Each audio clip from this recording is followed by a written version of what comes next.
요즘 뭔가 습해지면서 더워지는 느낌입니다. 정말 겨울 동안은 습하다라는 느낌이 든 적이 거의 없었는데 오늘 아침에 비가 와서 그런지 습해가지고 잠이 깼더니만 기분이 더럽더군요. 이렇게 기분이 안 좋을 땐 극장판 TMI를 해야겠죠. 오늘 해볼 극장판은 명탐정 코난 실종사건 사상 최악의 이틀이라는 극장판입니다. 먼저 이 극장판에 대한 TMI를 하기 전에 이 극장판 스토리를 모르는 사람이 있을 수도 있으니 이 극장판의 줄거리를 간단하게 요약해드리고 시작하겠습니다. 코난은 박사님 집에 있던 중 폭탄을 발견했다는 뉴스를 보게 됐고 장미와 그 폭탄에 대해서 대화를 나누던 중 박사님이 목욕탕을 폭파시켜버립니다. 장미와 코난은 집에서 씻을 수가 없어가지고 별 수 없이 유명한 애 집으로 가서 욕실을 빌려달라 했고 미란이는 그 말에 그냥 다같이 대중목욕탕으로 가자고 말했습니다. 그렇게 세 명은 대중목욕탕으로 갔고 코난 목욕탕에서 수상한 사람들 몇몇을 목격합니다. 그래서 일단 그 수상한 인물들은 나중에 처치하기로 하고 목욕탕 안으로 들어가는데 발을 헛디뎌서 넘어지고 말죠. 그렇게 기절한 코난을 목욕탕에 있던 수상한 인물들이 데려갔고 데려가던 중 코난이 깨어났는데 코난은 머리에 충격이 가진 탓에 기억을 잃은 상태였습니다. 그렇게 기억을 잃은 코난과 수상한 인물들의 동행이 시작됐고 그런 코난을 장미가 뒤쫓기 시작했습니다. 한편 유명한은 어떤 여자에게 남편의 바람에 대한 의뢰를 받았고 그 남편에 대한 조사를 하기 시작합니다. 유명한은 그 남편의 집을 조사한 결과 이 남편이란 사람이 전설의 청부업자 콘도라는 사람이란 걸 알게 되죠. 그리고 이 남편이 당장 내일 요코하마에서 열리는 가면 야이바전에 간다는 걸 알아냈고 그곳으로 출발하게 됩니다. 그 시가 코난을 납치한 인간들 역시 가면 야이바전에 참석하는 수상의 자녀들을 없애기 위해 코난의 가방에다가 폭탄을 넣고 가면 야이바전이 열리는 공원 한복판에 코난을 세워놓습니다. 그리고 원격으로 코난의 가방 안에 있는 폭탄이 터지는 스위치를 눌렀지만 아무런 반응이 일어나지 않았죠. 사실 코난은 기억을 잃은 것이 아니라 그 목욕탕에 수상한 인물들이 꽤나 많은 걸 눈치채고 일부러 넘어진 다음 기억을 잃은 척한 거였습니다. 그렇게 기억을 잃은 척하며 수상한 자들 중 콘도라 불리는 남자와 협력해서 이 수상한 인간들의 대장을 추려내고 수상의 자녀들을 노리는 것 또한 알아낸 뒤 이렇게 폭탄 테러를 막은 거였죠. 이렇게 폭탄 테러를 막으며 극장판은 마무리됩니다. 이 정도까지가 코난 실종 사건 사상 최악의 이틀에 관련된 스토리였고 지금부터는 이 극장판에 대한 TMI를 알려드리도록 하겠습니다. 첫 번째, 이 극장판은 2014년 12월에 개봉을 했습니다. 근데 이게 다른 극장판과는 다르게 동보 주식회사의 인트로 영상이 없는데 그 이유는 이 극장판이 극장판으로 만들어진 게 아니라서 그런 인트로가 없다고 하네요. 두 번째, 우리에게 익숙한 골롬보, 신형사, 오형사 같은 경찰들이 등장하지 않습니다. 보통 극장판에서는 무조건 폭탄이 터지는 대형 사건이 일어난다거나 사람이 연쇄적으로 죽는 사건이 벌어져서 우리의 노예 같은 도쿄행시청의 형사님들이 다 나와야 되는데 이번 극장판은 처음 본 형사님들이 등장하십니다. 아마 원작부터 극장판까지 이 형사님들이 다 나오는데 이런 특별편 극장판까지 나오게 되면 노동청에 신고당할까봐 이번엔 봐준 게 아닐까 하는 생각이 드네요. 세 번째, 미란이의 이 부분은 뿔이 확실해 보입니다. 극장판 초반부 박사님이 욕실이 고장나서 코난과 미란이 그리고 장미 이렇게 세 명은 대중목욕탕을 가게 됩니다. 대중목욕탕을 가면 아시겠지만 목욕탕에 습기도 좀 있고 가기 전에 몸을 적시고 탕에 들어가야 돼서 머리가 좀 젖을 수밖에 없어요. 그래서 탕에 들어갈 때쯤엔 머리가 좀 가라앉거나 좀 젖어있는 경우가 많은데 미란이의 뿔은 오히려 탕에 들어가니까 더 빳빳해진 느낌입니다. 원래는 미란이 앞머리가 웨이브 먹어서 저렇게 뿔로 표현된 줄 알았는데 이 정도면 그냥 두개골이 뿔 모양으로 튀어나온 거로밖에 볼 수 없을 것 같네요. 네 번째, 잠시지만 코난 세계관의 중력이 사라졌었습니다. 앞서 이 극장판의 스토리를 설명할 때 코난이 목욕탕에서 미끄러지는 바람에 기억상실증에 걸렸었다고 말했었습니다. 근데 이 넘어지는 과정이 되게 기묘해요. 일단 목욕탕에서 미끄러질 수도 있긴 한데 보통은 발이 미끌려서 그대로 등이 땅으로 직행하거나 머리가 땅으로 직행하는 게 정상입니다. 근데 코난은 미끄러지는 순간 하늘로 떠요. 이게 리얼 제가 웃기려고 하는 말이 아니라 장난 안 치고 미끄러지는 순간 코난의 몸이 무중력 상태가 된 것 마냥 하늘로 둥실둥실 떠올라요. 그러다 갑자기 중력을 받았는지 떨어집니다. 솔직히 겁나 뜬 다음 떨어져서 기억상실증 걸리는 게 당연하다고 봤는데 이게 알고 보니 또 코난의 연기였습니다. 이게 코난이 목욕탕에 수상한 사람들이 꽤 있는 것 같아서 잘하면 지가 제압당할 수도 있다는 생각에 넘어져가지고 소란을 일으키려고 한 거라는데 연기한 거 치고는 너무 높이 뜬 게 아닐까 하는 생각이 들더군요. 솔직히 지 스스로 저 정도 높이까지 미끄러졌다는 건 지 몸이 박사님한테 개조를 받아서 자신감이 흘러넘쳐가지고 이런 짓거리를 한 게 아닐까 하는 생각까지 들었습니다. 그리고 참고로 가끔씩 인터넷 서핑하다 보면 코난이 하찮게 쓰러진 장면 같은 거 보신 적 있을 건데 그 이 극장판에서 나온 겁니다. 다시 봐도 되게 하찮네요. 다섯 번째, 좀 오그라드는 장면이 많습니다. 여기 나온 빌런들은 거의 다가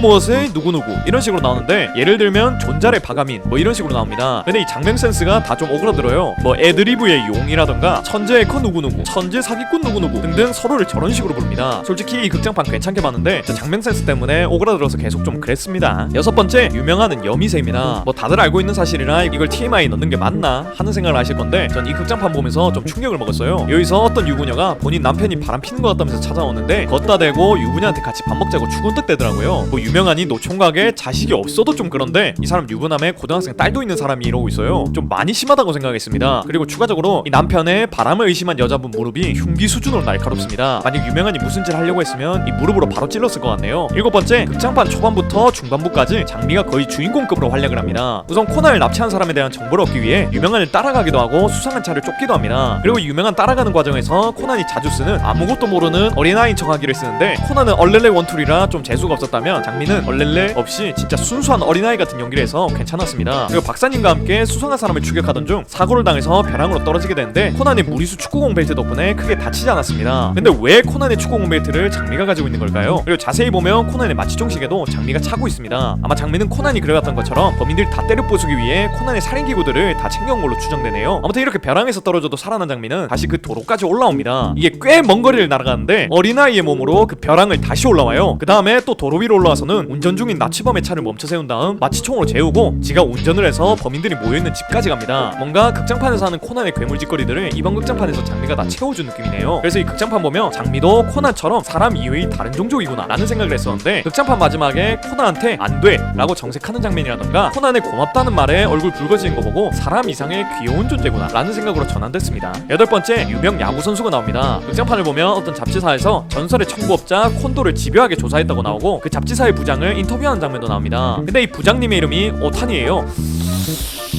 닮았나? 9번째, 이번 극장판의 모든 근원은 박사님의 손재주 때문입니다. 애초에 박사님이 욕실을 안 망가뜨렸으면 코난이 대중목욕탕에 갔을 리도 없을 거고 이런 폭탄 사건에 휘말려서 기억 잃는 연기를 할 필요도 없었을 거예요. 이번 극장판을 위해 일부러 욕실을 고장낸 킹라운 박사, 당신은 대체. 10번째, 키드도 등장을 합니다. 극장판이 끝나고 크레딧까지 다 끝난 다음 키드가 나와서 이번 극장판에 대해서 평가한 뒤 다음에 개봉할 극장판인 화염의 해바라기에 대해서 홍보를 합니다. 만약 이걸 극장판에서 봤다면 많은 분들이 키드가 나와가지고 좋아했을 것 같더라고요. 11번째, 이번 극장판은 영화 열쇠도둑의 방법이라는 일본 영화와 콜라보한 작품입니다. 이 열쇠도둑의 방법이라는 영화는 콘도라는 살인청부업자가 목욕탕에서 비누를 받고 미끄러져 기억을 잃고는 무명 배우의 삶으로 다시 살아간다 라는 식의 줄거리를 가진 영화입니다. 보면 콘도라는 살인청부업자라는 것부터 비누를 밟고 누군가가 기억을 잃는 것, 그리고 이 영화에서 나온 사무람의 번호키도 69번이고 코난 극장판에서 폭탄을 숨긴 번호키가 69번인 걸 보면 코난 극장판이 이 영화를 많이 따라했다고 볼 수 있죠. 어찌 보면 그 영화를 코난식으로 스토리를 다시 썼다고도 볼 수 있는데 정확하게는 그 영화의 이후 시점을 이번 코난 극장판에서 다룬 거라고 보면 됩니다. 열쇠도둑의 방법이란 영화에서 콘도는 카나에와 결혼을 하고 정식 부부가 된 다음 영화가 끝나는데 이번 극장판에서의 둘은 이미 부부인 걸로 나와요. 그러니까 사상 최악의 이틀이라는 극장판은 영화 열쇠도둑의 방법의 애프터 스토리라고도 볼 수 있겠네요. 근데 여러분, 이 열쇠도둑의 방법이란 영화 스토리 어디선가 들어본 것 같지 않습니까? 이 열쇠도둑의 방법이란 영화는 한국에서 유해진 배우님 주연의 럭키란 제목으로 리메이크가 됐었습니다. 그래서 한국에서도 잘 알려진 영화라고 볼 수 있는 거죠. 12번째, 개인적으로 전 만족스러운 극장판이었습니다. 다른 분들은 어떻게 느끼셨을지 모르겠지만 추리도 괜찮게 나오고 극장판 끝까지 지루하다는 생각이 안 들 정도로 흥미롭게 흘러갔다고 생각해요. 물론 뭐 코난이 기억 잃는 척을 하는 빌드업 과정이 좀 이상하긴 했습니다. 코난이 대중목욕탕에서 폭탄을 보고 그냥 속으로 폭탄인가? 라는 생각 안 하고 바로 아는 척을 하는 장면이라던가, 그리고 그걸 보고 나서도 지가 가진 마취총이랑 살인슛으로 제압하면 될 건데 굳이 미끄러져서 기절한 척 하는 게 좀 코난이 평소 같지 않다 라는 생각이 들더라고요. 근데 이런 이해 안 되는 장면들도 있었지만 극장판에는 무조건 나오는 웅장한 부금 나오면서 오토바이 타고 하늘을 날아간다던가 뭐 코난이 도로 하나 부수려고 가라 하면서 축구공 차는 장면 같은 게 안 나와서 저는 만족스러웠습니다. 이렇게 12가지 정도가 코난 실종 사건 사상 최악의 이틀이란 극장판에 대한 TMI라고 볼 수 있을 것 같네요. 솔직히 전 가라가 안 나온 것만 해도 최근에 나온 극장판보다는 잘 만든 극장판이라고 생각합니다. 제가 코난 특유의 그 말도 안 되는 액션씬을 되게 싫어하는 편이라 어느 순간부터 그 말도 안 되는 액션씬이 무조건 나오게 돼버린 이후로 극장판에 흥미를 많이 잃었어요. 그래서 이번 극장판이 좀 더 좋다는 생각이 든 것도 있을 것 같네요. 여러분들은 이번 극장판 재밌게 보셨습니까? 여러분들은 어땠는지 한 번씩 의견 나눠주시는 것도 좋을 것 같네요. 오늘도 이런 영상 봐주셔서 너무 고맙고 전 더 재밌는 영상으로 돌아오겠습니다. 그럼 다음 시간에 만나요.